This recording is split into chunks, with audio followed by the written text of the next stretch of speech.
മുയല് കാട്ടിലാണ് താമസിച്ചിരുന്നത്. അദ്ദേഹത്തിന് ധാരാളം സുഹൃത്തുക്കൾ ഉണ്ടായിരുന്നു.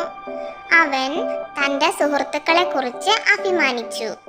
ഒരു ദിവസം കാട്ടുനായ്ക്കളുടെ ഉച്ചത്തിലുള്ള കുരയ്ക്കൽ മുയൽ കേട്ടു.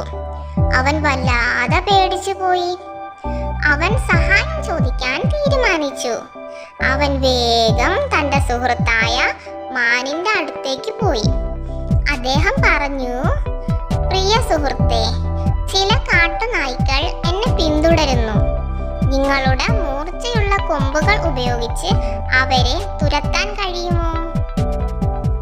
മാൻ പറഞ്ഞു, അത് ശരിയാണ്, എനിക്ക് കഴിയും. എന്നാൽ ഇപ്പോൾ ഞാൻ തിരക്കിലാണ്. നീ എന്താ കരടിയോട് സഹായം ചോദിക്കാത്തത്? മുയൽ കരടിയുടെ അടുത്തേക്ക് ഓടി. എന്റെ പ്രിയ സുഹൃത്തേ, നിങ്ങൾ വളരെ ശക്തനാണ്. ദയവ് ചെയ്ത് എന്നെ സഹായിക്കണം. ചില കാട്ടുനായ്ക്കൾ എന്റെ പിന്നാലെയുണ്ട്.